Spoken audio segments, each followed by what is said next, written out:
네, 안녕하세요. 25년도 7월 4일 DMK 오픈 세미나 시작하도록 하겠습니다. 이번 세미나는 이제 클립과 같은 어떤 비전 랭귀지 모델을 대상으로 프롬프트를 이제 튜닝하는 어떤 방법론들에 대해서 이제 짚어볼 예정입니다. 그래서 세미나를 들으시면서 이 프롬프트 튜닝이라는 것이 대체 이제 무엇이고 이게 왜 필요한지, 뭐 테스트 타임 프롬프트 튜닝이라는 것이 무엇인지, 이걸 어떻게 수행하는지 등을 위주로 청취를 해주시면 좀 유익하실 것 같습니다. 네, 그리고 먼저 발표자 소개를 간략하게 드리도록 하겠습니다. 저는 고려대학교 산업경영공학과 대학원에 재학 중인 김지현이라고 하고요. 현재 김성범 교수님 지도하에 석박사 통합과정 7학기를 마쳤습니다.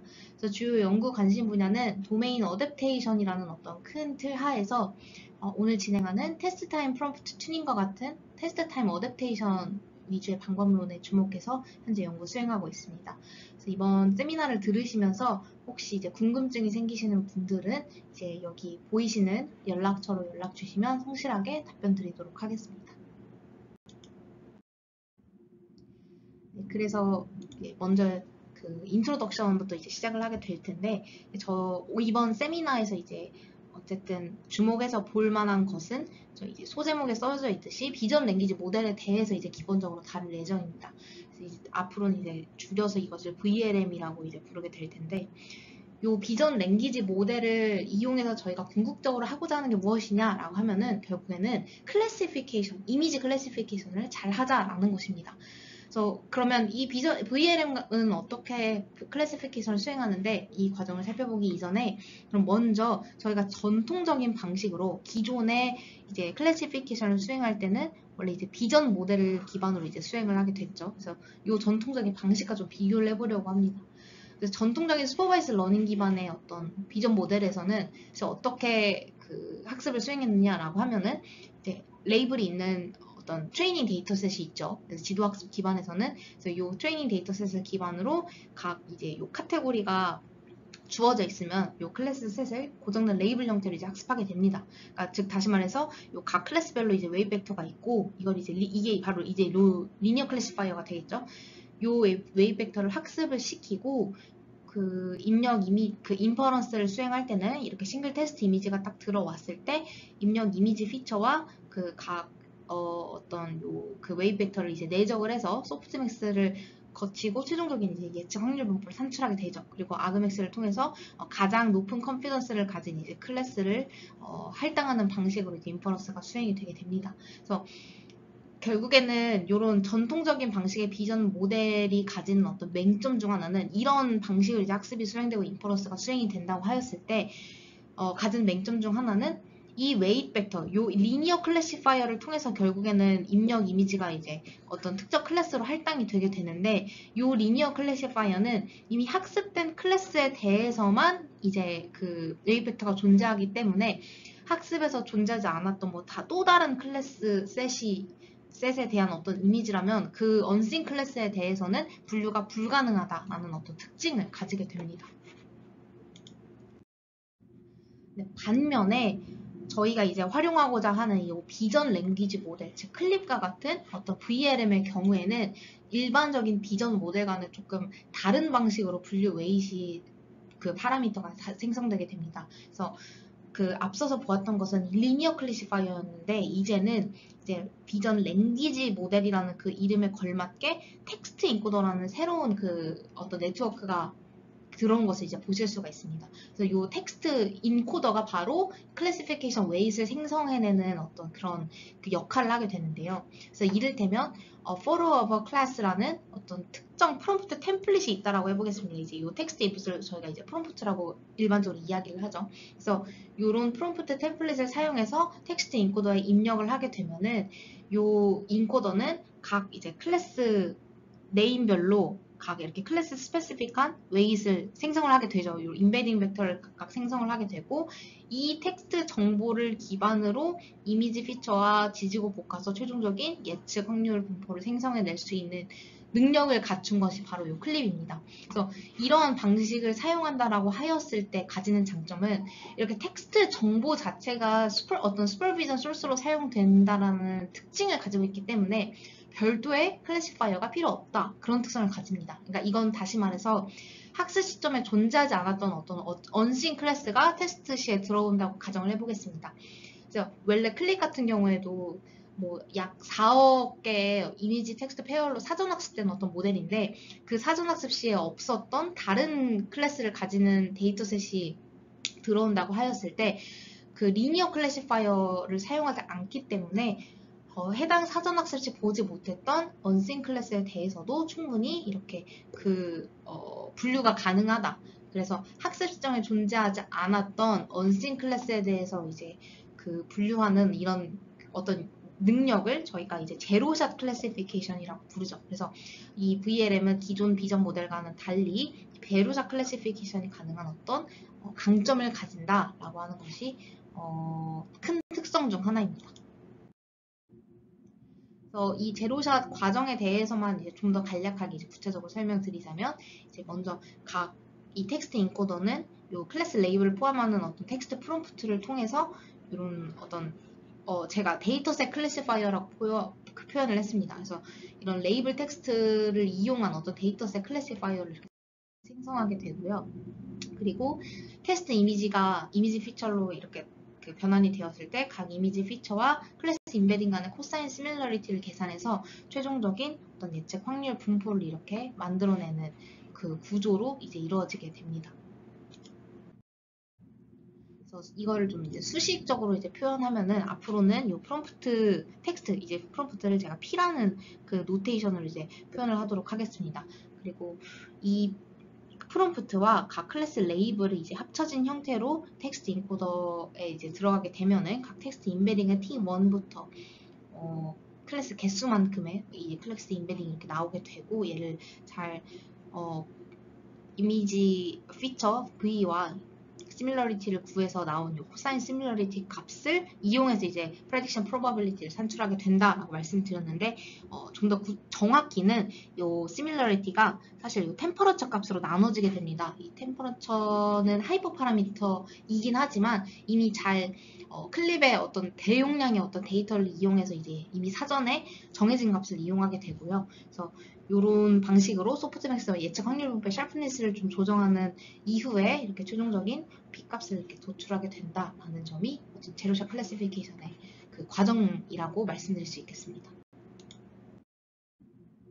그래서 사실 우리가 이 제로샷 클래시피케이션이라고 하는 것은 학습에서 보지 못했던 새로운 다운스트림 태스크 데이터셋에 대해서도 별도의 학습 없이 바로바로 좋은 우수한 인퍼런스 성능을 내는 것을 이제 목표로 하는 것인데 이런 일반화 성능이 좋다라고 알려진 이 클립에서조차도 사실 요 제로샷 우리가 목표라는 요 제로샷 성능이 잘 나오지 않을 때가 있습니다. 그래서 이런 부분이 우리가 원래 클립에 기대를 하는 어떤 목적을 이제 달성하지 못하는 경우인데 어떨 때 그러느냐라고 해서 보았을 때 여러 가지 그 데이터셋을 이용해서 학습이 수행되기는 하였으나 학습에서 사전 학습 때 보지 못했던 좀 아웃 오브 디스트리뷰션에 가까운 어떤 데이터셋이 들어왔을 때 이때의 비전 파운데이션 모델인 클립조차도 어떤 그 인퍼런스 시에 좋은 예측을 하는 데 있어서 성능이 좀 하락하는 경향성을 보인다라고 하는 것이 이미 선행 연구에서 이제 지적이 되어서 이를 어댑테이션을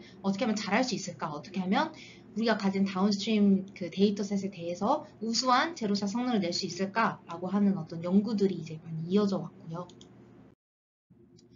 그뿐만 아니라 이런 보이시는 지금 보이시는 이 꽃 데이터셋 옥스퍼드 플라워스라는 데이터셋인데 이 데이터셋 같은 경우에는 사실 내추럴 이미지입니다. 이런 이미지는 사실 클립에서도 굉장히 많이 포함이 되었을 데이터셋인데 이런 데이터셋이 다운스트림 태스크 데이터셋이라 할지라도 여전히 이제 제로샷 성능을 잘 보이는 데에는 좀 문제가 있습니다. 그래서 구체적으로 살펴보면 어떤 문제가 있느냐 하면 앞서서 이 클립과 같은 모델은 이 텍스트 정보를 이제 슈퍼비전 시그널로 사용한다고 말씀드렸습니다. 그랬을 때 이 프롬프트가 어떤 분류 성능의 가장 정말 큰 기준점이 되는 그런 역할을 하게 될 텐데 너무너무 중요하다 보니까 이 성능 자체가 이 프롬프트를 어떻게 사용하느냐에 따라서 너무 차이가 많이 난다라는 것입니다.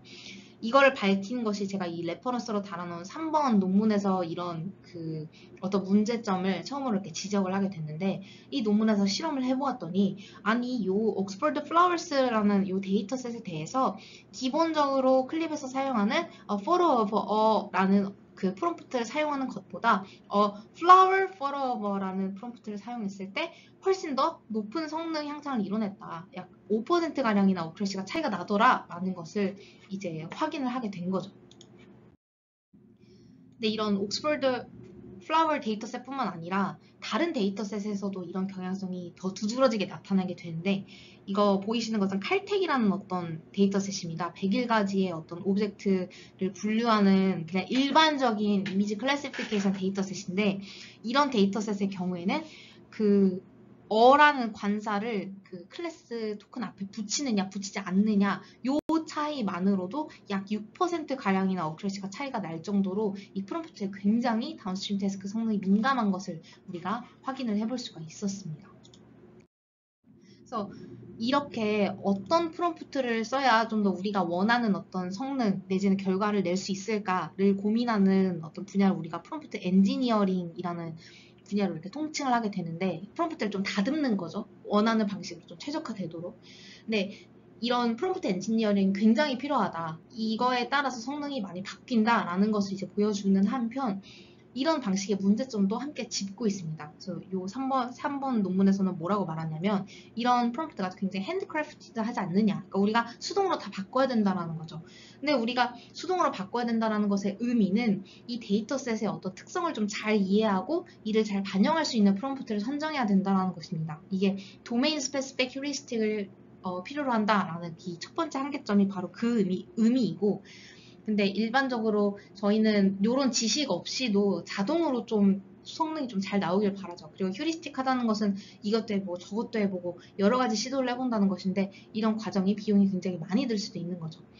그리고 두 번째로는 may not be optimal이라는 어떤 그 한계점을 지적했습니다. 이거는 우리가 아무리 이제 휴리스틱하게 이렇게 찾는다 한들 그게 항상 최적의 성능은 아닐 수도 있다는 것이죠. 그러니까 말인즉슨 이렇게 관사 하나만으로도 6%의 성능 향상이 이 차이가 나는데, 이 외에 다른 프롬프트를 쓰면은 더 성능이 차이가 날 수도 있는 것이고, 뭐 더 옵티멀한 그 썸띵이 있을 수도 있다라는 거죠. 그런 걸 하나하나 다 찾아내야 되는 것이 이제 프롬프트 엔지니어의 목적인데, 그러기가 너무나 쉽지 않다. 그런 것들이 이제 한계점으로 지적이 되고 있습니다. 그래서 이런 과정을 우리가 직접 다 하지 말고 정말 좋은 프롬프트를 알아서 잘 최적화시켜주는 방식을 우리는 찾고 싶습니다. 그러니까 이런 복잡한 과정을 생략하고 어떻게 하면 이 좋은 프롬프트를 찾는 과정을 자동화할 수 있을까라는 그런 물음이 자연스럽게 뒤따라오게 되겠죠. 그래서 이것을 자동화하자, 이런 문제를 좀 잘 해결해보자 라고 하는 목적을 가지고 등장한 어떤 연구 분야가 바로 프롬프트 튜닝이라는 방법론입니다.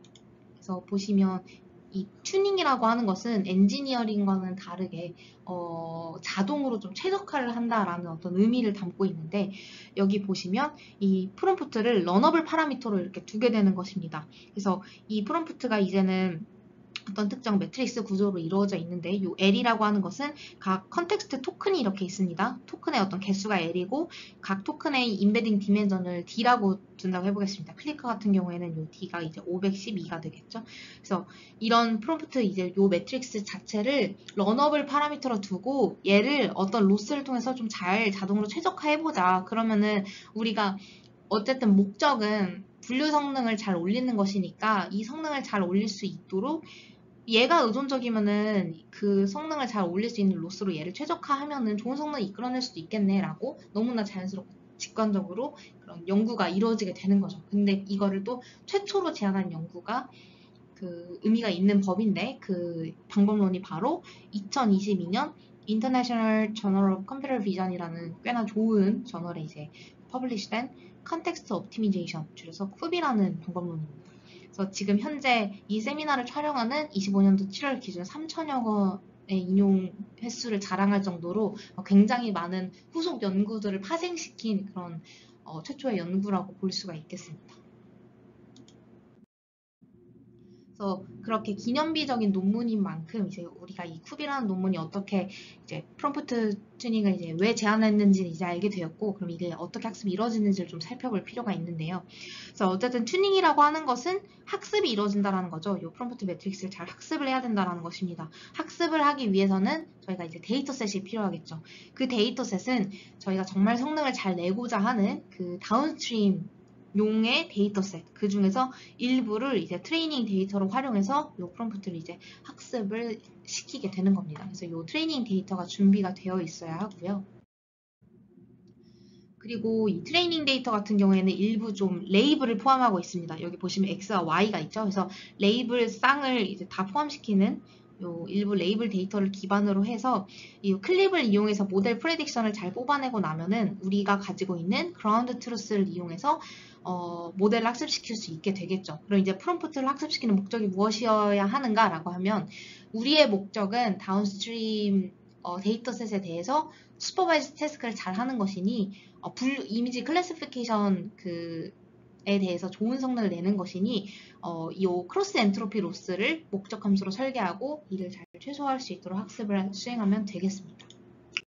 그리고 이때 말씀드렸던 것처럼 클릭과 같은 BLM 백본은 다 프리즈된 상태에서 오로지 프롬프트 컨텍스트 벡터만을 학습을 이제 수행을 시키게 됩니다. 그래서 아주 적은 파라미터만으로도 좋은 이제 성능 향상을 내보자라고 하는 것이 이 쿱의 어떤 목적 중 하나인데, 근데 여기서 이제 저희가 궁금한 것은 레이블 데이터가 이제 필요로 하다라고 이제 말을 했는데, 그렇다면 요 레이블 데이터가 대체 얼만큼이나 이제 필요로 하는가? 너무 많이 필요하면은 사실 우리는 그 프롬프트 튜닝을 할 필요가 없죠. 많은 레이블 데이터를 필요로 하면은 차라리 사실 이제 클릭과 같은 모델을 쓸 필요도 없습니다. 그냥 비전 모델 하나 가져와서 새롭게 다시 이제 요 데이터셋에 스페시픽한 모델을 하나 만들면 되는 거죠. 그냥 슈퍼바이스 러닝을 수행해서. 근데 우리가 굳이 클립을 사용하는 이유는 어쨌든 레이블 데이터를 많이 필요로 하지도 않고 그냥 제로샷 성능이 좋기 때문에, 우수하기 때문에 바로 이제 그 얼레이블 데이터만으로도 우수한 성능을 내기 위해서 이런 클린 모델을 이제 불어 사용하는 것인데, 이런 레이블 데이터가 많이 필요로 하다면, 만일 튜닝을 하는 데 있어서 이런 데이터를 많이 필요로 한다면 클립을 사용하는 이유가, 그 목적성이 조금 떨어지게 되겠죠. 그래서 이제 저자들은 너무나 많은 데이터, 그 레이블 데이터는 필요 없다. 우리는 퓨샷 슈퍼바이스 러닝을 하겠다. 아주 소량의 레이블 데이터만을 이용해서, 그러니까 말인즉슨 최대 16개의 그 레이블 데이터만을 이용해서 퓨샷 슈퍼바이스 프롬프트 튜닝만 해도 기본적인 제로샷보다도 성능이 더 잘 나올 것이다 라고 이제 주장을 하게 되는 거죠. 네, 그래서 이제 저희는 이런 좋은 적은 레이블 데이터만으로도 우수한 분류 성능을 낼 수 있는 프롬프트 튜닝이라는 방법론이 있구나라고 하는 것을 이제 알게 되었습니다. 그럼 이 방식이 정말 좋은지에 대해서도 이제 검증을 하는 과정이 이제 필요하게 되겠죠.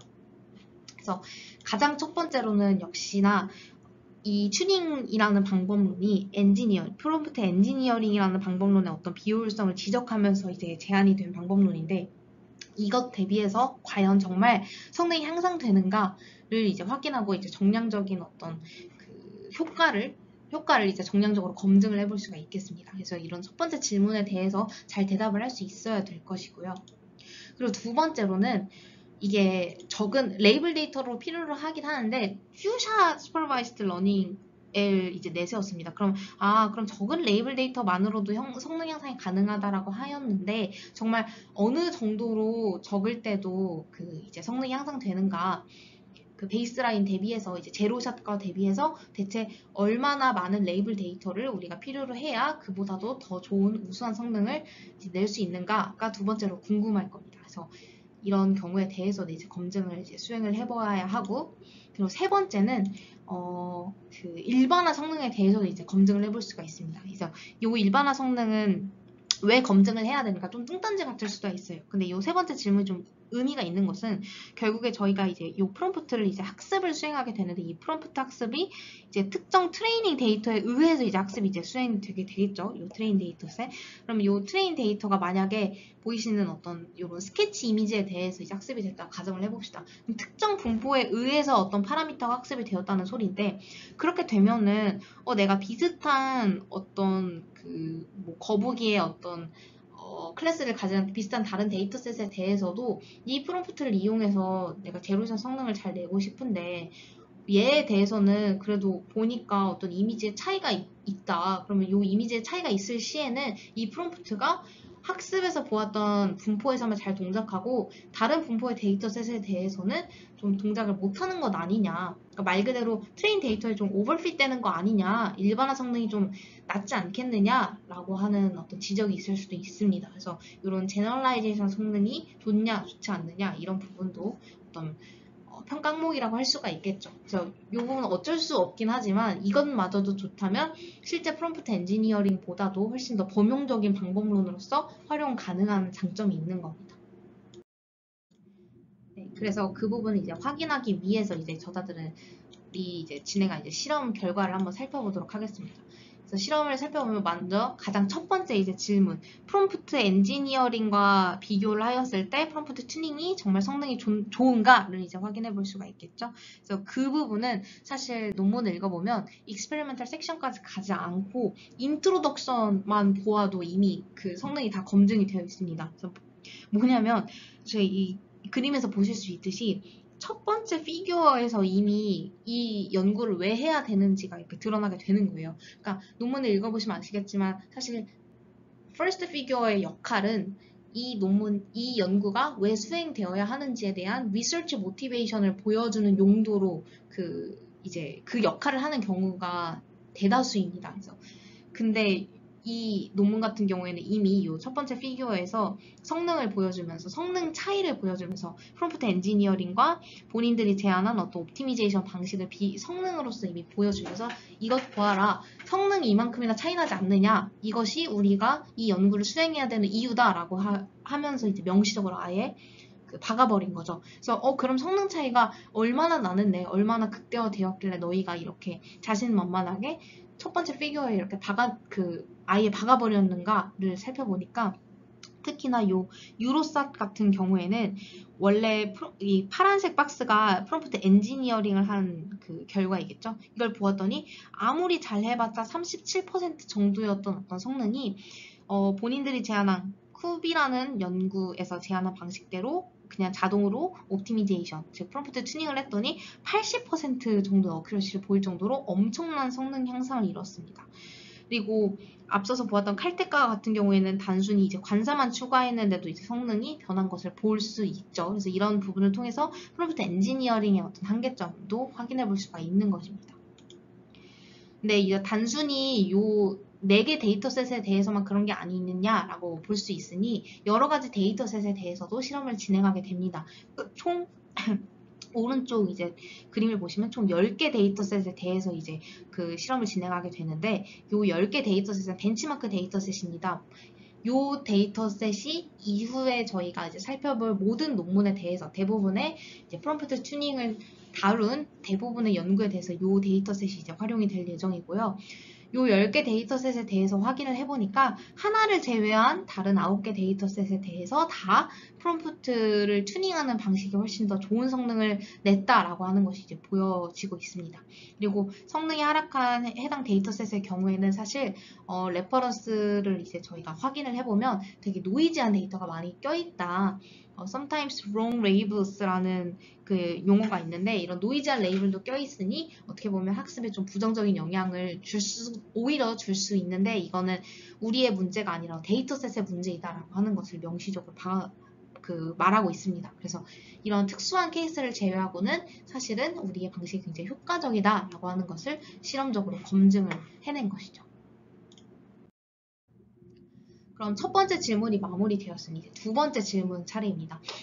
이 쿠비라는 방식이 굉장히 효과적인 것은 알겠다. 그러면은 근데 너희들 레이블 데이터를 필요로 하잖아. 그 트레이닝 example이 몇 개나 필요하니? 라고 물었을 때 그 퓨샷 성능을 확인을 해봐야 되겠죠. 그리고 이 퓨샷 성능 같은 경우에는 두 가지의 베이스라인으로 이제 그 비교를 해서 그 효과를 검증해 볼 수 있을 것 같습니다. 그래서 첫 번째로는 보이시는 바와 같이 제로샷 클립에 대해서 이제 비교를 해볼 수가 있는데 클립은 아무것도 어떠한 어떤 레이블 이그젬플도 필요 없이 그냥 클립을 가지고 바로 인퍼런스를 수행을 하는 것이죠. 그래서 이거와 같은 경우에는 별도의 레이블 데이터를 필요로 하지 않으니까 얘보다는 어쨌든 너네가 레이블 데이터를 필요로 한다라는 점에서 얘보다는 성능이 무조건 좋아야 되지 않을까라는 점이 이제 베이스라인으로서의 역할을 하게 되는 겁니다.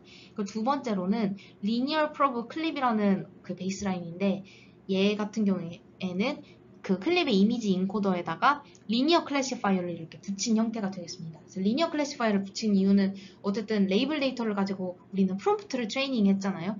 근데 생각을 해보면은 그 프롬프트가 아니라 우리가 기존의 비전 모델 학습시키듯이 웨이백 매트릭스를 그냥 학습시키면 안 되는 건가? 이 리니어 클래시파이어를 학습시킬 수도 있는 거잖아 라고 생각할 수도 있는 거죠, 누군가는. 그래서 혹시 프롬프트가 아니라 리니어 클래시파이어만 학습을 시켰을 때 성능이랑 비교했을 때도 프롬프트만 학습시키는 것이 더 효과적이니? 그래서 프롬프트 튜닝을 해야 되니? 라는 것을 좀 비교를 해볼 수도 있을 것입니다. 그래서 이렇게 두 가지의 베이스라인으로 이제 비교를 해보았고, 여기 보이시는 이 범위에서 이 네 가지는 다 쿱이라는 방법론의 어떤 베리에이션입니다. 그래서 이 베리에이션이 가지는 의미에 대해서 우리가 이번 세미나에서는 이제 크게 중요하지 않는데 이제 간단하게만 설명드리자면 이 M이라고 하는 것은 우리가 프롬프트 컨텍스트 토큰의 이제 개수이고요. 여기서는 이제 16으로 다 고정을 시킨 상태이고, AND와 middle이라고 하는 것은 그 클래스 토큰의 어떤 위치입니다. 이렇게 마지막에 들어가 있느냐 아니면 중간에 들어가 있느냐의 어떤 차이고, 이 CSC라고 하는 것은 클래스 스페시픽 토큰이라고 하여서 각 클래스마다 좀 별도로 어떤 클래스별로 컨텍스트 인베딩을 좀 다르게 하여서 좀 더 클래스 테일러된 어떤 프롬프트를 만들어내는 이 방식을 이제 CSC라고 말을 합니다. 그래서 이런 어떤 자신들의 어떤 방법론의 베리에이션과 좀 비교를 해서 성능을 이제 보고 있습니다. 근데 이거에 대한 어떤 성능 리뷰는 이번 세미나에서 진행하지 않을 예정이고요. 중요한 것은 이제 바로 이 부분이겠죠. 이 X축이 바로 우리가 정말 관심이 있는 레이블 데이터, 그 클래스마다 몇 개의 레이블 데이터가 필요하는가를 보여주는 것인데, 샷 수가 증가하면 증가할수록 성능이 증가하는 것은 너무 당연합니다. 왜냐면 슈퍼비전 시그널이 더 풍부해진다는 것이니까요. 근데 이제 보면 사실 극히 적은 상황은 클래스마다 한 개 내지는 두 개의 데이터가 있는 경우인데, 자기들의 어떤 것을 보니까 이 네 가지 변형 기법 중 첫 번째 요랑 두 번째 변형 기법의 경우에는 단순히 원샷만으로도 이미 제로샷 클립의 성능을 미세하게 뛰어넘었다.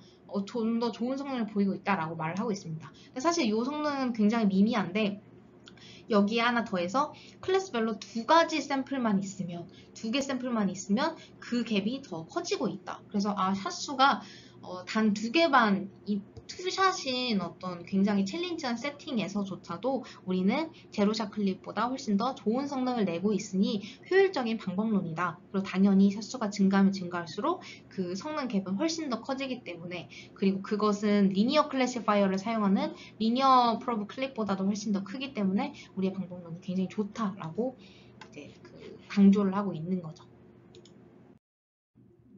네, 그래서 두 번째 질문에 대해서도 우리가 레이블 데이터를 많이 필요로 하지 않는다라는 어떤 결론으로 이제 그 질문에 대한 대답을 했습니다. 그럼 저자들이 이렇게 잘 디펜스를 했는데, 세 번째 어떤 챌린지한 상황에 대해서도 이제 검증이 가능한지 살펴보도록 하겠습니다.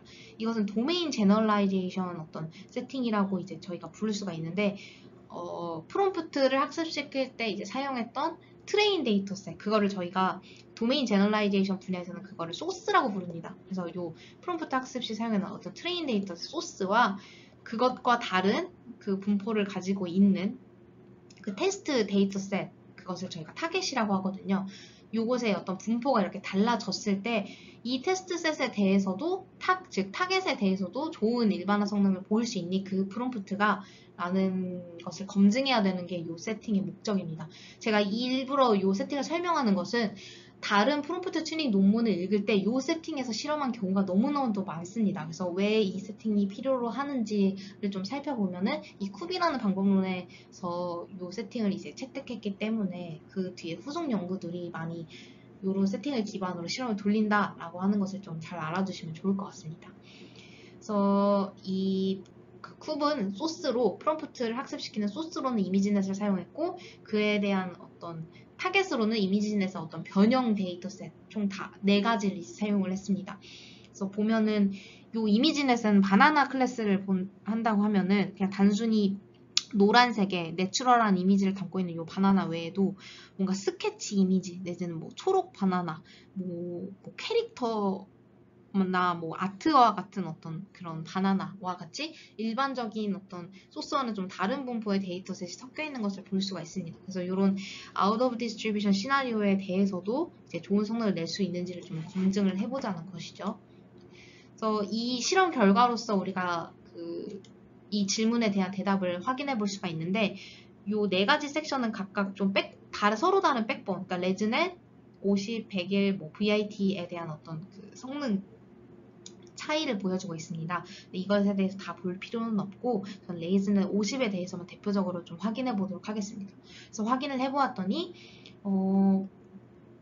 이 클립 쿱이라는 어떤 방법론 같은 경우에는 사실 우리가 이 트레인 데이터셋, 그러니까 소스 도메인에 대한 어떤 분포 정보에 적합하게 학습이 되었잖아요. 그럼에도 불구하고 이 쿱은 아무 소스 도메인의 정보도 보지 않은 요 제로샷 클립보다도 더 우수한 일반화 성능을 내고 있습니다. 이런 부분이 좀 더 주목할 만한 어떤 결과이고, 더불어서 요 M 같은 경우에는 우리가 학습시키는 프롬프트의 그 토큰 개수를 말하는 건데, 이 토큰 개수가 적으면 적을수록 더 일반화 성능이 좋아지는 것을 확인해 볼 수가 있습니다. 그래서 우리는 제로샷보다도 더 좋은 성능을 냈다. 그리고 심지어 이 리니어 프로브 클립 같은 경우에는, 그러니까 리니어 클래시파이어를 이렇게 학습을 시키는 방식은 정말 낮은 성능을 기록해서 일반화 성능이 진짜 좋지 않지만, 우리는 일반화 성능이 굉장히 좋기 때문에 너희는 이런 소량의 레이블 데이터가 있는 경우에는 그 리니어 클래시파이어를 학습시키는 방식보다는 우리처럼 프롬프트를 학습시키는 방식이 훨씬 더 좋다라고 하는 것을 한 번 더 강조하는 방식으로 이제 그 실험 결과를 제안하게 되는 거죠. 그래서 이 프롬프트 튜닝이라는 방식이 굉장히 좋구나. 그래서 결론적으로는 성능 일반적인 어떤 프롬프트 엔지니어링보다도 훨씬 더 간편한 방식으로 우수한 성능을 낼 수도 있고, 거기다가 그 원샷만으로도 제로샷 베이스라인보다 우수한 성능을 내는데 일반화 성능조차도 굉장히 강인하다. 그래서 정말 좋은 방법론이구나 라고 하는 것이 정말 프롬프트 튜닝이 좋은 방법론이구나. 우리가 적은 레이블 데이터만 있어도 다운스트림 태스크에 대해서 좋은 성능을 낼 수 있겠다라고 하는 것을 이제 알 수가 있게 됩니다. 근데 좀 예리하신 분이라면 이제 눈치를 채셨을 수도 있겠습니다만은, 사실 이 프롬프트 튜닝의 어떤 큰 맹점이 하나 존재하죠. 그래서 이런 부분이 이제 후속 연구들을 파생시키는 어떤 요인이 되었는데, 그게 무엇인가 하면, 어쨌든 이제 저희가 이 파라미터를 학습시키는 데 있어서 트레이닝 데이터를 필요로 한다라는 점이 어쨌든 피해갈 수 없는 어떤 공격 지점 중 하나가 되겠습니다. 왜냐하면은 이 트레이닝 데이터가 존재한다라고 하는 것은 결국에 너희가 일반화 성능이 좋다라고 아무리 말을 하기는 하였지만, 그럼에도 불구하고 어쨌든 이 프롬프트 자체가 특정 디스트리뷰션 내지는 뭐 클래스 셋 뭐 이런 것들에 좀 적합하게 학습이 되기 때문에 제너럴라이제이션 성능이 좀 떨어질 수밖에 없다. 우리가 다운스트림 태스크를 수행할 때 들어오는 테스트 데이터셋의 형태가 어떨지 모르는데, 그것과 아무리 유사한다고 한들 이 트레이닝 데이터에 좀 적합될 수 있는 위험성을 가지고 있는 것이 아무래도 좀 찝찝하다라고 하는 것이 이제 한계점으로 여전히 지적이 될 수 있는 부분이고, 두 번째로는 사실 아주 소량이긴 하지만 어쨌든 레이블 데이터를 필요로 하는 것이잖아요. 그래서 이 러너블 파라미터를 보면은 얘를 이제 학습시키는 이제 로스를 살펴보면 결국에는 Y가 필요합니다. 크로스 엔트로피와 같은 슈퍼바이스드 로스를 기반으로 학습이 수행이 되는 거예요.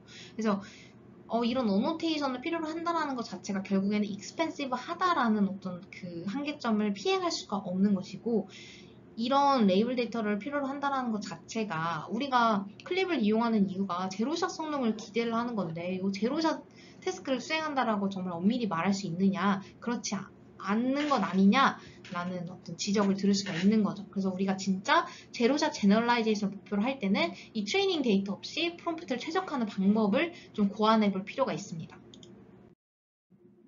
그래서 누군가는 이렇게 생각할 수 있겠죠. 이 프롬프트 그냥 트레이닝 데이터 레이블 데이터 가지고 학습을 시키지 말고 그냥 우리 바로바로 들어오는 어떤 테스트 샘플이 있지 않느냐, 이 테스트 샘플에 대해서 그냥 우리 학습을 시켜버리자, 라는 어떤 아이디어를 이제 제안을 하는 거죠. 왜 이런 제안이 들어왔냐면, 테스트 타임 어댑테이션과 같은 어떤 분야에서는 얼레이블드 테스트 이미지만 가지고도 모델을 어댑테이션 시키는 방법론들이 이렇게 존재하거든요. 그래서 그런 어떤 알고리즘에 힘입어서 우리도 프롬프트 튜닝할 때 그런 식으로 하면 안 돼? 라는 어떤 연구 아이디어를 당연히 제안해 볼 수가 있는 거죠.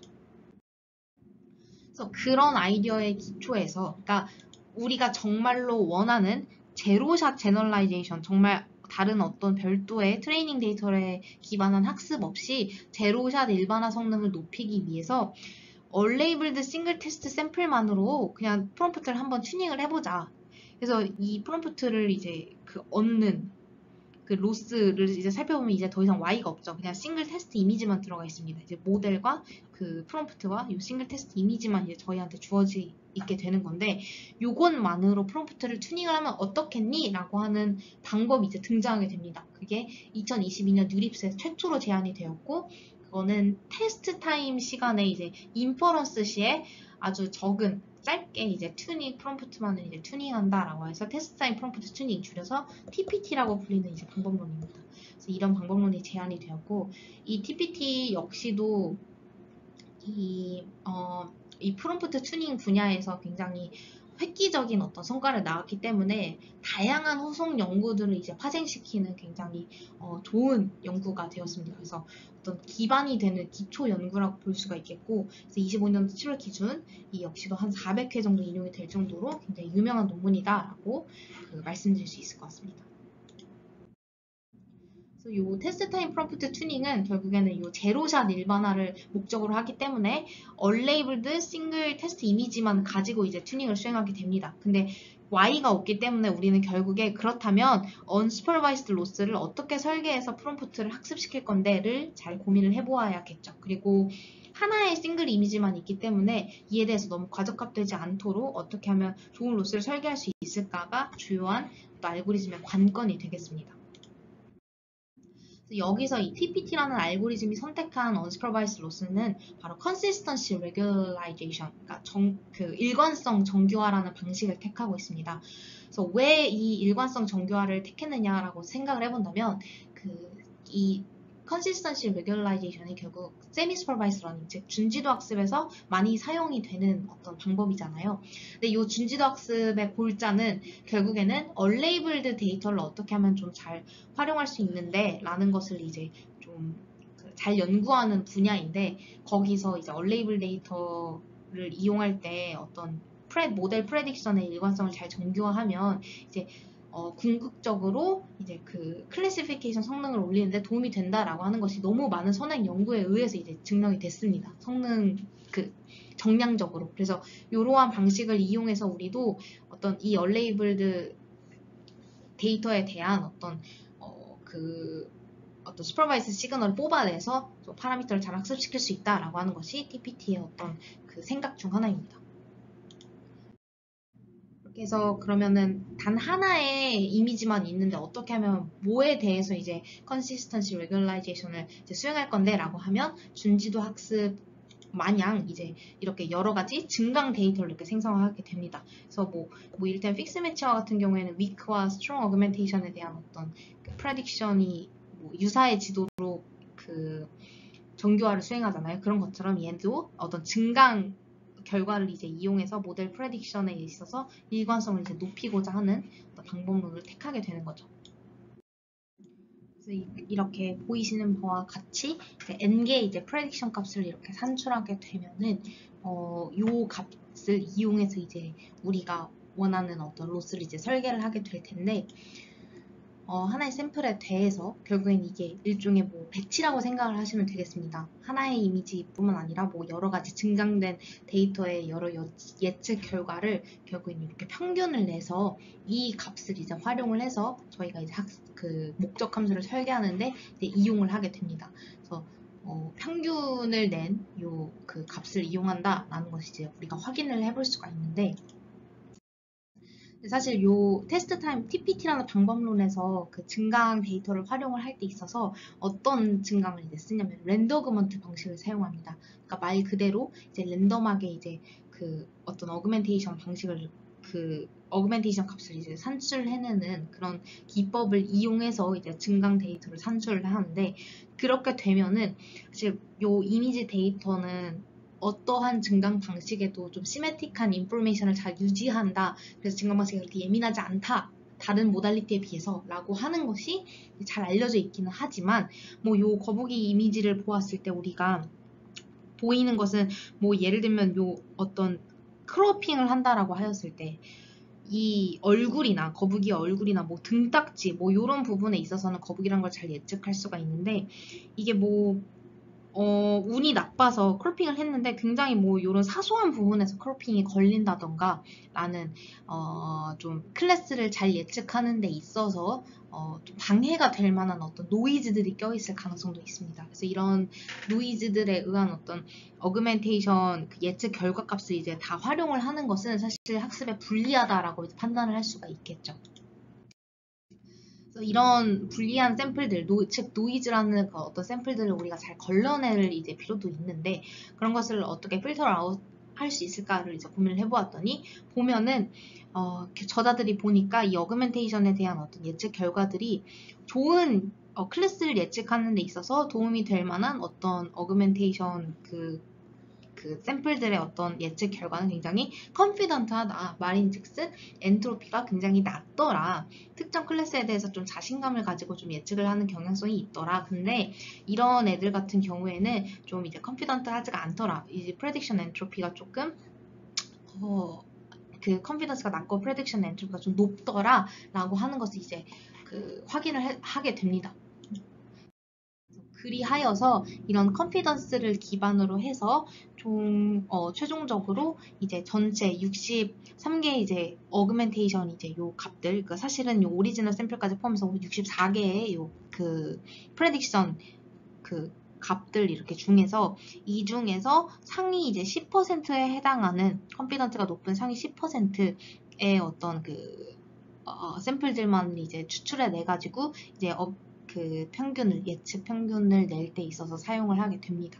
그래서 높은 순으로 하였을 때 이런 샘플들이야말로 조금 믿을 만한 샘플들이고 노이지한 어떤 예측 결과값을 다 제외해서 우리가 앞서서는 모든 샘플을 다 포함해서 예측 평균을 냈을 때는 좀 믿지 못할 만한 어떤 결과값이 산출될 수 있지만, 이렇게 했을 때 비로소 조금 더 신뢰할 만한 어떤 예측 결과를 이제 산출해낼 수 있다라고 하는 것이 이제 저자들이 주장하는 바입니다. 그래서 최종적으로 이런 컨피던스 셀렉션까지 거친 이후에 평균을 낸 그 예측 결과를 활용해서 이제 프롬프트를 학습을 시키게 될 텐데, 그럼 어떤 방식으로 컨시스턴시 레귤라이제이션을 수행하느냐라고 보았더니 그 방식 중에서도 엔트로피 미니미제이션을 수행하게 됩니다. 그러니까 말인즉슨 이 컨시스턴시를 유지하기 위해서 이 마지널 엔트로피를 이제 최소를 하게 되는 거죠. 그렇게 된다면 각 어그멘테이션, 우리가 신뢰할 만한 어떤 어그멘테이션에 대한 어떤 프레딕션 값들의 샤프니스를 좀 증가하는 거죠. 컨피던스를 좀 증가해서 얘가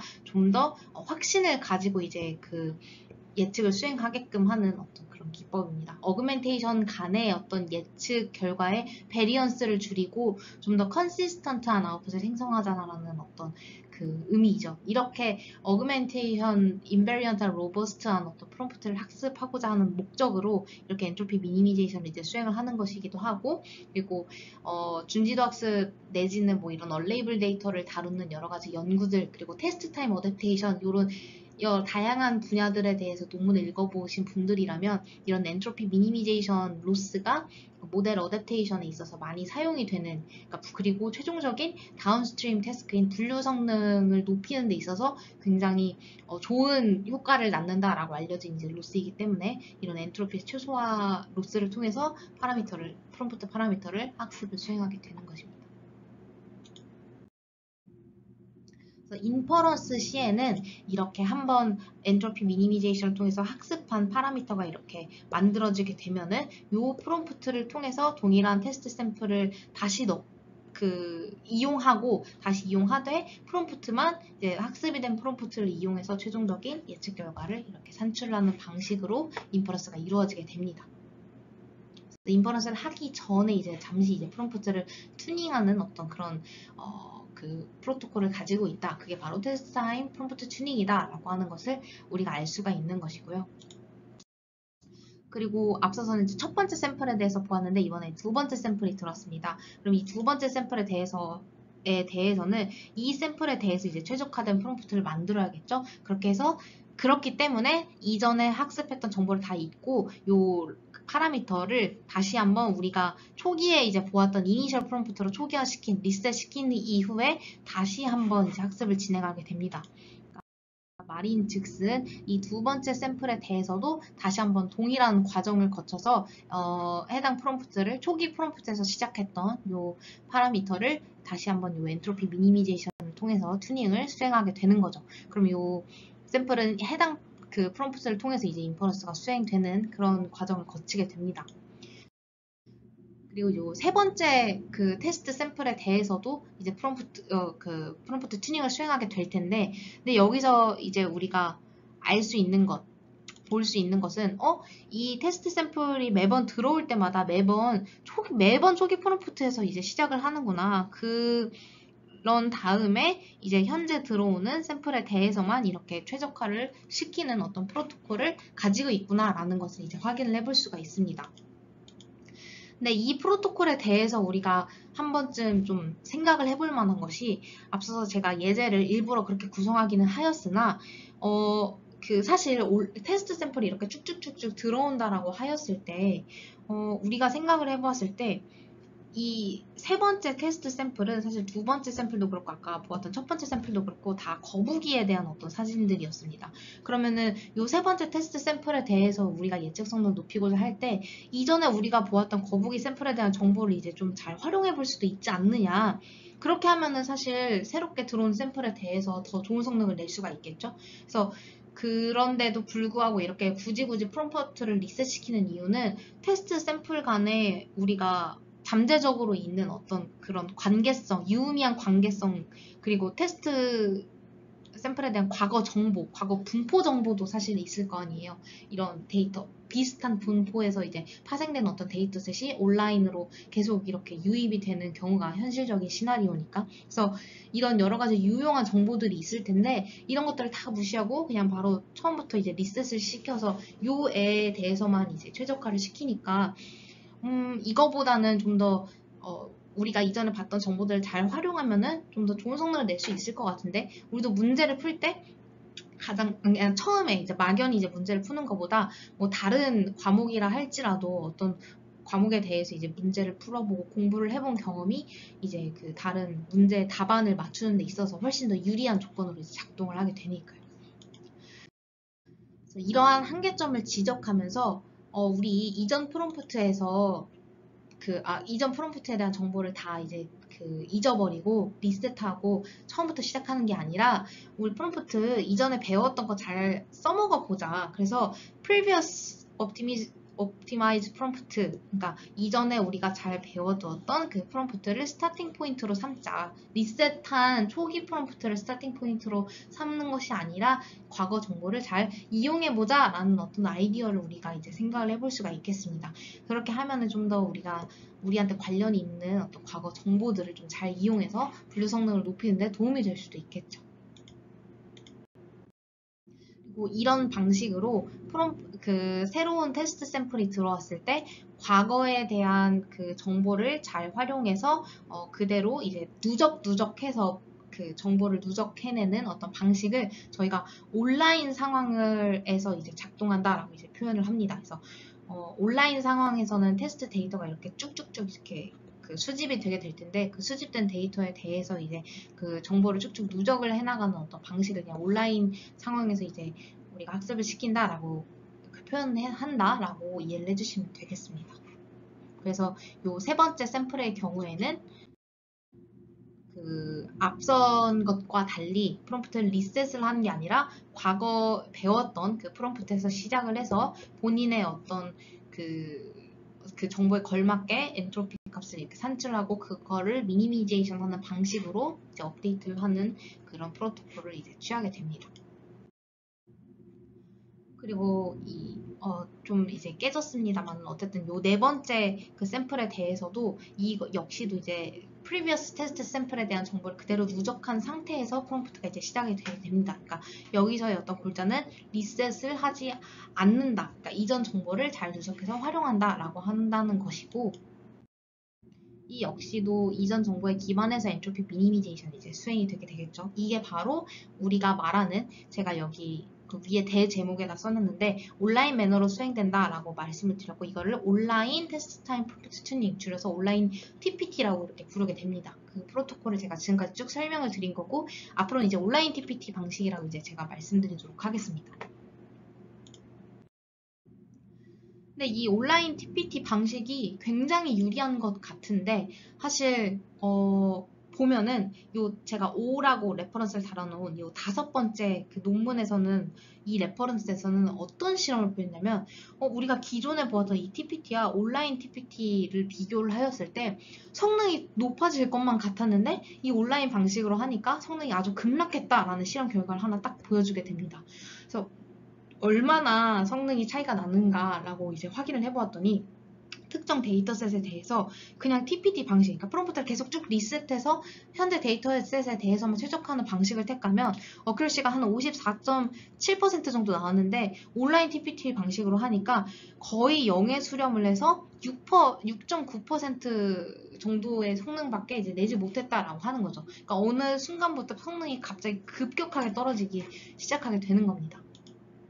이뿐만 아니라 이제 제가 이 논문의 이제 실험 결과뿐만 아니라 저 역시도 이제 관련해서 이제 실험을 돌려봤습니다. 그래서 저는 어떤 DTD라는 어떤 데이터셋을 통해서 이제 온라인 방식으로 이제 실험을 해보았는데, 여기 X축이 온라인 테스트 샘플입니다. 총 한 1600여 개의 테스트 샘플이 있는데, 처음에는 이제 30%에서 시작했던 이 어큐러시가 시간이 가면 갈수록 점점 떨어지더니 어느 순간부터는 약 0%, 그러니까 에 가깝게 5%에 가깝게 이제 급락한 것을 볼 수가 있었습니다. 왜 급락했는지 이제 제가 로깅 값을 보면은 어느 순간부터는 이 모델이 하나의 클래스로만 그냥 다 예측을 하는 어떤 문제점이 이렇게 있더라고요. 그렇게 해서 완전히 이제 학습이 망가지는 어떤 경향성을 볼 수가 있었는데, 그래서 왜 처음에는, 그럼 저희가 이제 질문이 들 수가 있겠죠. 왜 처음에는 이렇게 괜찮은 성능에서 이제 시작을 했었는데, 논문의 실험도 그렇고 제가 직접 돌려본 실험도 그렇고 처음에는 괜찮은 성능을 이제 보였었는데 왜 가면 갈수록 이 성능이 이렇게 굉장히 큰 폭으로 떨어지게 될까? 이 온라인 러닝의 어떤 문제점은 무엇일까? 라는 어떤 궁금증이 이제 들 수도 있게 되는 겁니다. 그래서 이 문제점을 이제 확인을 해보았을 때 여러 레퍼런스, 그리고 제가 직접 실험을 돌리면서 이제 확인을 해본 결과, 결국에 이제 거진 근본적인 문제는 사실 이 엔트로피 미니미제이션에 있다라고 말씀드려도 과언이 아닐 것 같습니다. 왜 그러느냐 하면, 저희가 이제 엔트로피 미니미제이션은 굉장히 좋은 성능을 가지고 있다라고 이제 말씀드리긴 하였지만, 사실 저희는 디스트리뷰션 시프트도 있고 이 테스트 샘플에, 그리고 그라운드 트루스 레이블도 없는 상황입니다. 그렇게 하였을 때 선행 연구에 의하면 이런 엔트로피 기반의 오브젝티브 펑션이 사실은 그 잘못된 예측을 함에도 불구하고 이렇게 확신을 가지고 예측을 하도록 유도하는 어떤 나쁜 결과를 보여줄 수 있다라고 하는 거죠. 그래서 이런 걸 이제 모델의 과신 문제, 오버 컨피던스 문제가 있다라고 이제 표현을 하는데, 이런 오버 컨피던스 그 문제가 이제 발생을 하다 보면 사실 잘못된 방향으로 모델을 최적화시킬 수 있다는 겁니다. 그래서 이 파라미터가 학습이 될 때 너무 이제 그 잘못된 학습 시그널을 이렇게 받게 되면은 이에 대해서 이런 오류들이 이제 계속해서 쌓일 수 있는 어떤 문제점을 가질 수 있게 됩니다. 그래서 그렇게 하여서 다음 샘플이 이렇게 들어왔을 때는 과거 정보가 누적된다고 말씀을 드렸잖아요. 그래서 사실은 저희가 원하는 것은 유용한 정보가 잘 누적이 되기를 바라는 것인데, 이 유용한 정보뿐만 아니라 이 오버컨피던스 문제에서 비롯된 어떤 오류 역시도 함께 누적이 돼서 이 파라미터가 좀 잘못된 방향으로 학습이 흘러갈 수 있다라는 것이죠. 그래서 이게 최종적으로는 어떤 문제를 야기할 수 있냐면, 이런 것들이 차츰 쌓이고 쌓여서 이런 오류들이 점점 누적이 돼서 나중에 가서는 이 이 학습 파라미터가 완전히 이제 학습 능력을 상실하게 되는 그 최종적인 문제 현상이 이제 야기되기도 합니다. 그런 것들을 저희가 프롬프트 컬랩스라는 어떤 문제 현상으로 이렇게 용어를 표기할 수도 있습니다. 이 컬랩스는 결국에는 앞서서 말씀드렸던 것처럼 해당 파라미터로 인퍼런스를 하다 보면 항상 특정 클래스에 대해서 잘못된 클래스에 대해서만 높은 그 컴피던스, 즉 낮은 엔트로피를 가지고 이제 그 프레딕션 값을 계속 산출하게 되는 그런 문제 현상을 저희가 이제 컬랩스 현상이라고 부르거든요. 이런 프롬프트 컬랩스 현상이 결국에는 일어나게 되는 것이 요 온라인 엔트로피 미니미제이션 기반의 온라인 러닝의 문제다라고 요약해서 말씀드릴 수가 있겠습니다.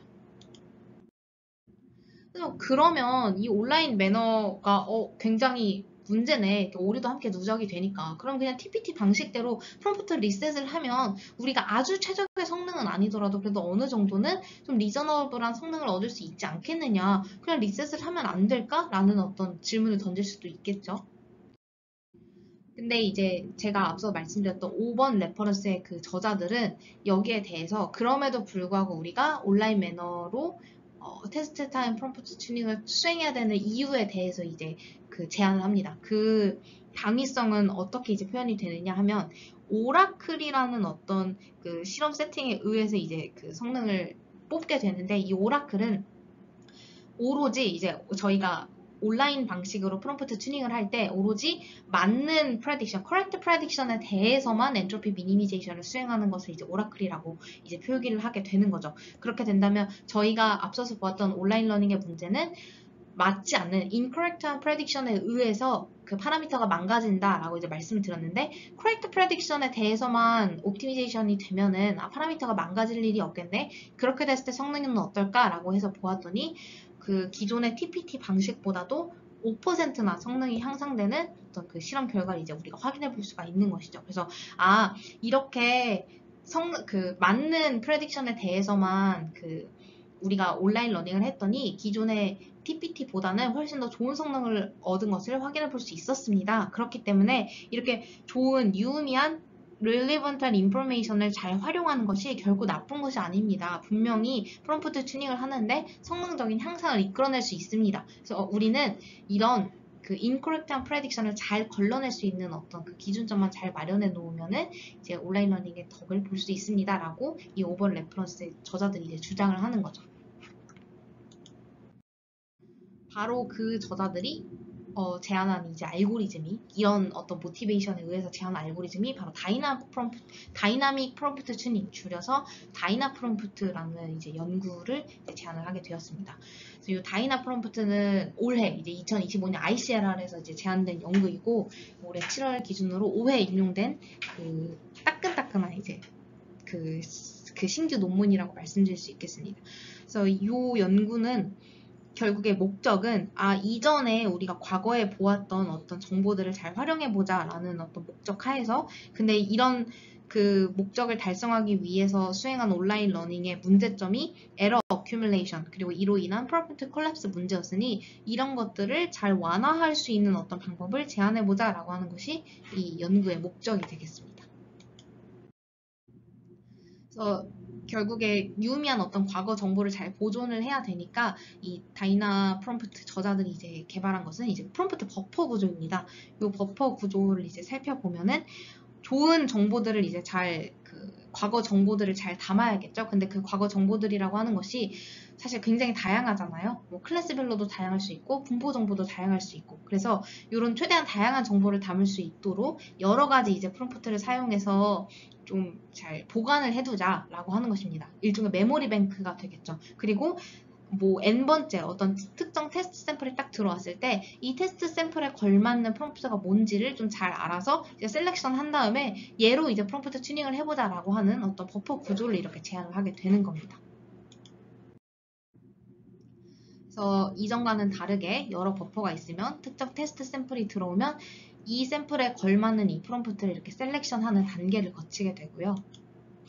그래서 셀렉션된 어떤 프롬프트에 대해서만 엔트로피 미니미제이션을 수행을 해서 최적화를 시키는 방식을 이제 거치게 됩니다. 그래서 이 방식의 어떤 그 장점이라고 할 만한 것은 결국에는 특정 프롬프트에 대해서만 이렇게 업데이트를 하다 보니까 사실 요런 선택되지 않은 프롬프트는 이제 프리즈가 되는 거거든요. 얘는 업데이트 되지 않습니다. 그래서 만일 우리가 잘못된 방향으로 엔트로피 미니미제이션을 했다고 한들 요 프롬프트들에 대해서만큼은 어쨌든 그런 잘못된 시그널의 영향을 받지 않기 때문에 프롬프트 컬랩스로 인한 어떤 퍼포먼스 디그레데이션의 영향력이 최소화된다라는 점도 이 버퍼 구조의 장점이라고 설명해 볼 수가 있겠죠.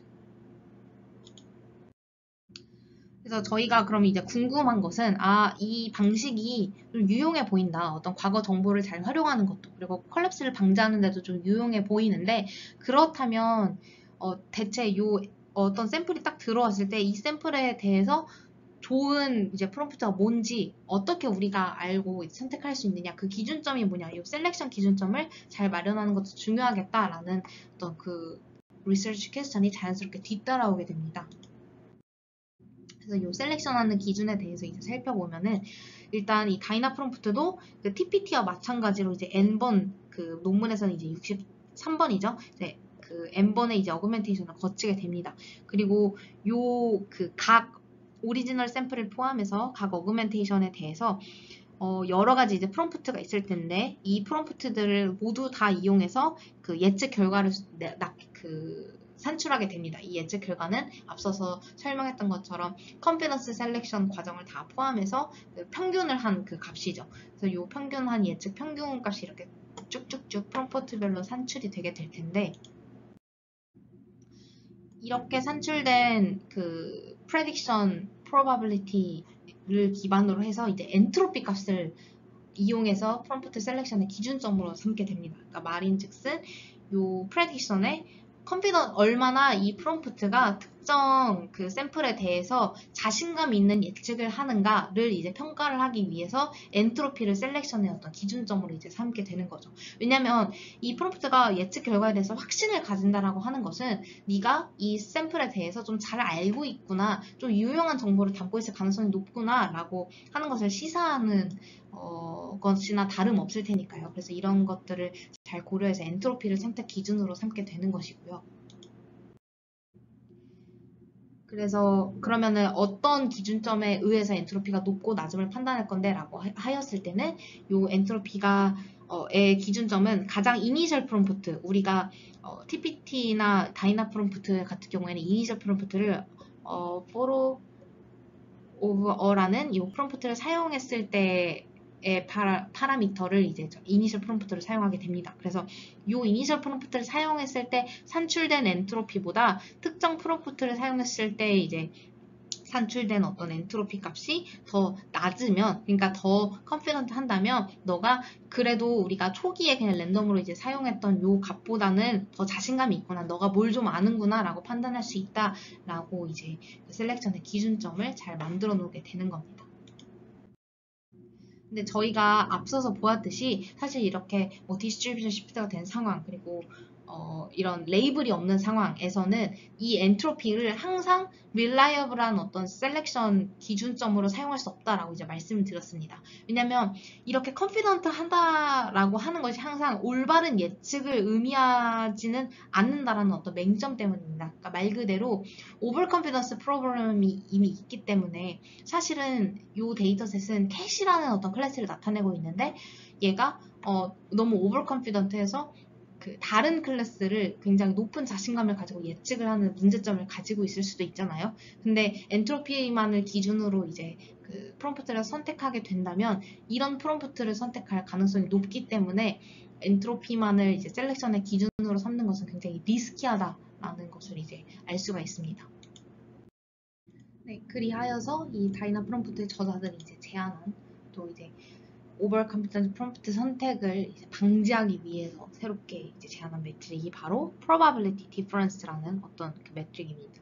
그래서 말에서 이제 유추해 볼 수 있듯이 어떤 차이값이죠. 뭐에 대한 차이값이냐면 확률에 대한 차이값입니다. 그럼 어떤 확률에 대한 차이값인지를 좀 확인을 해보죠.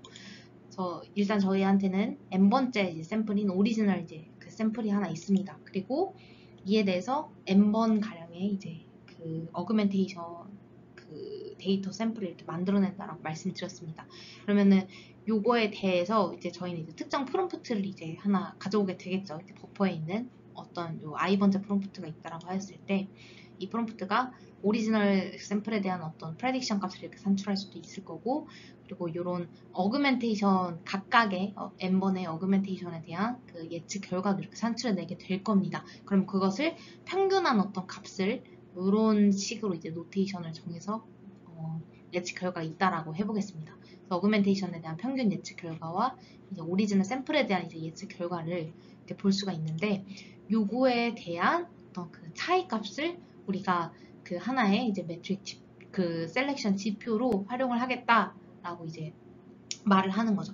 그 의미는 뭐냐면, 그러니까 어떻게 보면은 이거는 일종의 프롬프트의 어떤 센시티비티를 이제 측정하는 그런 지표이다라고도 해석을 해볼 수가 있습니다. 그래서 왜냐면 만약에 그러니까 오버 컨피던트한 어떤 프롬프트 내지는 이미 컬랩스된 프롬프트 같은 경우에는 이렇게 사실 입력값이 변했을 때 우리가 예상하는 것은 인풋이 변하니까 당연히 아웃풋도 좀 변해야 마땅한데, 어떤 프롬프트, 그러니까 이를테면 뭐 특정 클래스에 대해서만 굉장히 과신하는 어떤 그런 프롬프트라던가 좀 이미 컬랩스된 프롬프트 같은 경우에는 이런 인풋이 바뀜에도 불구하고 이런 프레딕션 값이 변하지 않는, 그냥 자신만만한, 어떤 인풋이 들어가도 그냥 자신만만하기만 한 어떤 그런 특성을 가지고 있다. 그렇기 때문에 이런 건강한 좀 잘 활성화된 프롬프트 같은 경우에는 이런 그 예측을 함에 있어서 인풋이 어떻게 되느냐에 따라서 좀 예측 결과가 좀 많이 바뀔 것이다 라고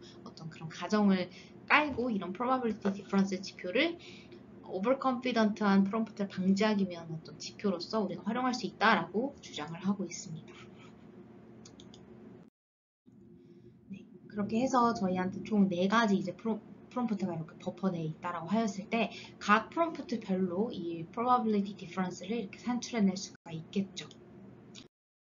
그래서 만일 이런 방식으로 이렇게 그 sensitivity라고 제가 편의상 말하겠습니다. 그래서 이 sensitivity에 대해서도 이렇게 산출을 하였을 때 이제 저희가 볼 것은 2가지 지표를 모두 다 고려해서 프롬프트를 선택한다라고 하는 것이죠. 그래서 저희가 만약에 엔트로피만 보았으면은 이렇게 2가지, 첫 번째 프롬프트와 2번째 프롬프트가 이제 선택이 될 가능성이 이제 높았겠으나, 사실 높았겠죠. 이 첫 번째 프롬프트와 2번째 프롬프트가. 근데 이제 그렇지 않고 probability difference까지도 모두 다 고려를 했을 때는 이 2번째 프롬프트만 이렇게 선택이 돼서 이제 저희 나중에 엔트로피 미니미제이션을 통해서 이렇게 최적화를 하는데 이렇게 사용을 하게 된다라고 하는 것이 이제 다이나믹 프롬프트의 어떤 전략 중 하나입니다. 왜냐면 엔트로피만 가지고 이제 선택을 했을 때 사실 첫 번째 프롬프트는 오버 컨피던스 프로블럼이 있었는데 그것을 잘 방지할 수 있는 어떤 그 기준점으로서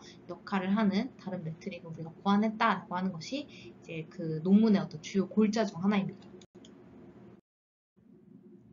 그리고 이렇게 그 새롭게 이제 최적화된 어떤 프롬프트 같은 경우에는 이제 기존에 저희가 4가지 이제 프롬프트 버퍼 내에 4가지 이제 프롬프트가 있었죠. 그러면은 기존의 어떤 그 프롬프트를 제거하고 그것을 이제 엔트로피 미니미제이션을 통해서 새롭게 최적화된 프롬프트로 이제 교체를 하는 과정을 이제 거치게 됩니다. 왜냐면 그 버퍼의 사이즈는 무한정하지 않으니까 이 버퍼를 이제 계속해서 새로운 프롬프트로 교체하는 과정을 거치게 되는데요. 근데 이때 이제 주목할 만한 것은 이렇게 새롭게 최적화된 어떤 프롬프트를 항상 맨 앞에다가 이렇게 그 어펜드 한다라고 하는 것이, 어펜드 하는 것, 맨 앞에 추가하는 것, 이것이 조금 이제 특이한 방식 중 하나입니다. 왜냐면 다이너 프롬프트 이 버퍼 관리를 어떻게 하냐면 최근에 사용된 프롬프트, 그러니까 활성화된 프롬프트가 가장 이제 좀 관련성이 높다라고 가정을 해서 가장 오래 사용되지 않은 프롬프트를 다 이제 그 뒤에다가 이렇게 빼놓고 이제 활성화 순으로 이렇게 다 소팅을 해서 가장 최근에 이제 옵티마이즈 된 이 프롬프트를 맨 앞에다가 이렇게 박아두고 얘가 좀 활성화 잘 됐다. 그리고 얘는 활성화가 안 됐다. 그래서 만약에 우리가 프롬프트 버퍼 내에서 어떤 프롬프트를 제거해야 된다면 이것을 제거하겠다라는 어떤 그런 방식을 통해서 이제 버퍼를 이제 관리하는 그런 전략도 이제 제안을 하고 있습니다. 근데 이제 여기서 이제 저희가 또 질문해 볼 수 있는 것은 근데 이 2가지 이제 지표를 이제 하는 것도 잘 알겠고, 그 다음에 버퍼를 관리하는 방식도 알겠는데, 근데 요 두 가지 지표가 서로 다른 것을 이제 재고 있으니까 만약 교집합이 없다면은 사실 이 M 플러스 1번째 어떤 샘플이 들어온다고 했을 때 요 샘플에 대해서는 교집합이 없으면은 얘에 대해서는 그러면 어떤 프롬프트로 어떻게 이제 학습을 시키냐라고 이제 질문을 할 수도 있겠습니다. 이런 경우에 대해서 이제 다이나 프롬프트는 이제 이번에는 M 플러스 1번째 버퍼가 되겠죠. 이 버퍼 내에 만약에 그 특정 프롬프트가 이제 선택되지 않는다면 그것이 뭘 의미하느냐, 이 버퍼 내 모든 프롬프트가 일단 우리한테 들어온 요 샘플에 대해서 다 무관한 어떤 프롬프트밖에 없다. 그리고 혹은 이미 프롬프트가 다 컬랩스된 상태라서 요 그 테스트 샘플에 대해서 적절한 프롬프트를 찾을 수가 없다. 요 probability difference에 대해서도 이 지표를 선택했음에도 불구하고 이미 컬랩스된 어떤 프롬프트밖에 차있지 않을 가능성도 있다라고 이제 말을 하는 거죠. 그래서 이런 경우에는 그냥 기존 프롬프트, 버퍼 내에 있는 어떤 프롬프트를 선택을 하는 것보다, 왜냐면 그렇게 하면은 현재 샘플에 대해서 무관하거나 이미 컬랩스 된 상태니까 학습을 해봤자 의미가 없겠죠. 그래서 기존 프롬프트를 하나 그냥 억지로 막 우리가 선택해서 사용하는 대신에 그냥 우리 새로운 프롬프트를 하나 추가하자, 여기에 걸맞는 새로운 프롬프트를 하나 만들어내자라는 전략을 취하게 됩니다. 그래서 그 프롬프트 같은 경우에는 이니셜 프롬프트, 그러니까 포로버로 이제 초기화된 그 초기 프롬프트를 기반으로 해서 이제 그 최적화된 그 프롬프트를 다시 한번 사용하게 됩니다. 그러니까 말인즉슨 요 이니셜 프롬프트가 앞서서 있었다면 그것을 요 M 플러스 1번째 요 데이터가 앞서서 말씀드린 그 과정을 거쳐서 요 엔트로피 미니미제이션을 통해서 이제 저희가 옵티미제이션을 이제 수행할 수가 있겠죠. 그럼 그 최적화된 요 프롬프트를 기반으로 우리가 우리 버퍼에 추가하자. 그리고 요 M 플러스 1번째 그 데이터에 대해서는 엔트로피 미니미제이션을 최적화하는 그 대상을 우리가 이니셜 프롬프트로 삼자라고 하는 전략을 이제 구가하게 됩니다. 이런 방식으로 좀 항상 유효하고 좀 다양한 프롬프트를 항상 버퍼 내에 이제 그 추가하려는 그런 관리 전략을 제안하게 되는데요. 그래서 이렇게 새로운 프롬프트가 이렇게 추가가 되었잖아요. 그러면은 이 프롬프트는 결국에는 원래 기존에 있었던 그 버퍼를 어쨌든 좀 잘 관리를 해야겠죠. 이제 새롭게 들어오는 프롬프트를 다시 한번 이 버퍼 내에 이제 추가를 해야 될 것입니다. 그러면은 근데 이제 말씀드렸던 것처럼 버퍼 내에 있는 사이즈, 이 프롬프트 개수가 항상 무한정 커질 수는 없으니까 이 중에서 이제 하나를 이제 제거를 하는 전략을 택해야겠죠. 여기서는 앞서 말씀드렸던 것처럼 가장 버퍼의 맨 뒤에 있는 오래 비활성 상태였던 프롬프트를 제거한 다음에 새롭게 최적화된 그 프롬프트를 끼워 넣는 방식으로 이제 항상 이제 관련성 있는 프롬프트만 잘 유지할 수 있는 버퍼 관리 전략을 제안하게 되는 겁니다. 이런 방식으로 어쨌든 우리가 목적으로 했던 온라인 러닝의 어떤 효율성을 극대화하면서도 그 단점이었던 에러 어큐뮬레이션 그리고 그로 인한 프롬프트 컬랩스 문제 현상을 방지할 수 있는 좋은 어떤 온라인 테스트 타임 프롬프트 러닝 전략을 우리가 만들어냈다라고 하는 것이 다이나 프롬프트 저자들이 주장하는 바라고 요약해서 말씀드릴 수 있을 것 같습니다. 그래서 이제 실험 결과를 한번 보게 될 텐데 이 실험 결과 같은 경우에는 TPT와 그 다이나 프롬프트를 함께 종합적으로 보도록 하겠습니다. 그래서 이 실험 결과 섹션에서는 총 두 가지 시나리오에 대해서 저희가 살펴볼 건데 이 시나리오가 의미가 있는 이유는 대부분의 테스트 타임 프롬프트 튜닝 그 알고리즘들이 이 두 가지 시나리오 하에서 실험이 진행되기 때문입니다. 첫 번째는 도메인 제너럴라이제이션이라는 그 실험인데 이 실험은 앞서서 저희가 쿱에서 봤죠. 그래서 그 쿱과 같은 어떤 방식은 다운스트림 데이터셋의 굉장히 스페시픽한 알고리즘인데 그 알고리즘 대비해서 우리가 OOD 성능이 얼마나 좋느냐, 일반화 성능이 얼마나 좋느냐를 이제 평가를 하는 것이고 두 번째 크로스 데이터셋 제너럴라이제이션 같은 경우에는 총 10가지 이제 이미지 클래시피케이션 데이터셋에 대해서 우리가 어쨌든 그 제로샷 상황에 대해서 클래시피케이션 성능을 평가해야 되잖아요. 그래서 그 클래시피케이션 성능이 정말 기존의 어떤 프롬프트 튜닝 방식 내지는 타 테스트 타임 프롬프트 튜닝 방식보다 더 좋느냐를 평가한다라고 이해를 해주시면 되겠습니다. 네, 그래서 먼저 도메인 제너럴라이제이션 성능부터 이제 확인을 해볼 것인데요. 그래서 보면은 이미지넷이 이제 소스 도메인이었고 그 외에 다른 변형된 이미지넷 데이터셋이 타겟 도메인이라고 설명을 드렸습니다.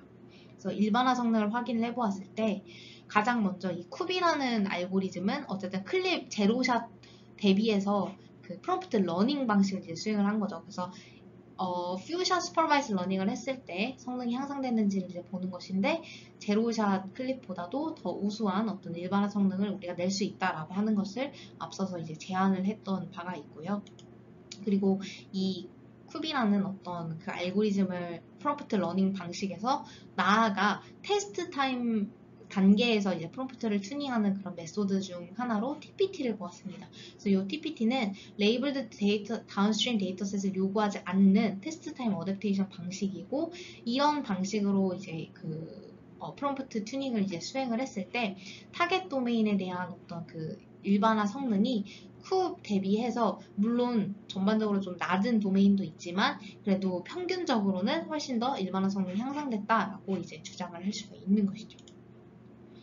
그리고 우리가 보았던 TPT에서 나아가서 온라인 상황을 가정한 어떤 연구인 다이나프롬프트와 같은 이제 연구는 그보다도 훨씬 더 이제 온라인 러닝을 수행했을 때 일반화 성능을 더 향상시킨 것을 이제 확인해 볼 수가 있겠습니다. 그래서 다이나프롬프트의 경우에는 TPT는 쿱과 비교했을 때 특정 도메인에 대해서는 좀 성능이 떨어지는 경우도 일부 있었지만 다이나프롬프트는 모든 도메인에 대해서 다 타겟 도메인에 대해 우수한 성능, 일반화 성능을 내는 것을 이제 확인해 볼 수가 있습니다.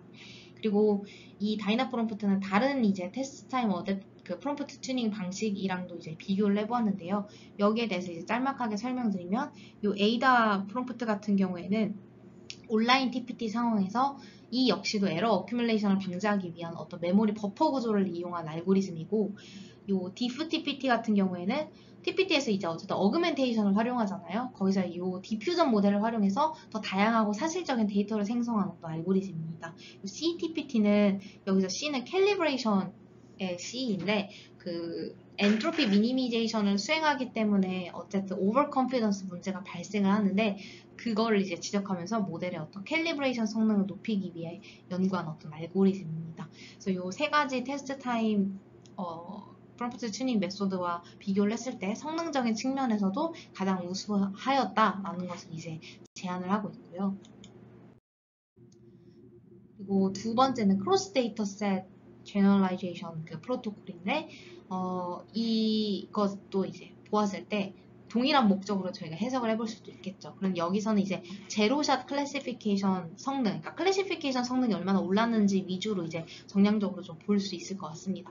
그래서 쿱 같은 경우에는 일단 제로샷 클립 대비해서 0.3%의 어큐러시 향상이 있었습니다. 평균적으로. 근데 쿱에서 이제 TPT로 갈 때는 훨씬 더 그 좋은 성능 향상이 일어났죠. 한 1.2% 정도의 이제 성능 향상이 일어났습니다. 그래서 레이블 데이터셋을 활용하는 어떤 쿱보다도 이렇게 테스트 셋에 대해서 직접적으로 이제 최적화하는 TPT 방식이 훨씬 더 좋은 성능을 이끌어낸 것을 보았을 때 굉장히 유의미한 괄목할 만한 어떤 성능 향상을 일으킨 좀 주목할 만한 연구였다라는 것을 저희가 확인해 볼 수가 있고요. 여기서 이제 온라인 러닝을 접목시킨 다이나프롬프트 같은 경우에는 평균적으로 약 0.4%의 어떤 성능 향상을 이끌어냈습니다. 그리하여서 이제 앞서서 이제 성능표에서도 보았지만 어쨌든 이제 이번 세미나에서 총 3가지 알고리즘에 대해서 다루었습니다. 그래서 각 알고리즘은 모두 다 이 VLM에 대해서 저희가 다운스트림 태스크를 이제 진행을 하는 데 있어서 제로샷 퍼포먼스를 어떻게 하면 향상시킬 수 있을까라는 어떤 공통된 어떤 질문 하에서 각각 다른 알고리즘을 이제 제안한 것인데, 쿱 같은 경우에는 프롬프트 엔지니어링 대신 프롬프트 자체를 최적화를 하자라는 어떤 모티베이션에 의해 제안되었고, TPT 같은 경우에는 근데 이 프롬프트를 최적화하는 데 있어서 레이블드 데이터셋을 필요로 하는 어떤 문제점을 방지하기 위해서, 그러니까 제로샷 제너럴라이제이션을 위한 어떤 테스트 타임의 어떤 프롬프트 튜닝 방식을 제안했다라는 점이 좀 특이사항 중 하나입니다. 그리고 다이나 프롬프트는 TPT는 각 테스트 샘플 독립적으로 처리하는데 그러지 말고 이전 샘플의 어떤 정보를 좀 잘 활용할 수 있는 그런 온라인 방식을 한번 우리가 생각을 해보자 라는 취지에서 이제 제안된 알고리즘이라는 측면에서 각각 다른 알고리즘이 이면서도 이제 좋은 성능을 이끌어내기 위해서 최선을 다한 어떤 연구라고 우리가 요약을 해볼 수가 있겠습니다. 네, 그래서 이번 세미나를 이렇게 마치도록 하겠고, 관련한 질문 있으신 분들은 이제 그 연락처로 질문 남겨주시면 답변 드리도록 하겠습니다. 감사합니다.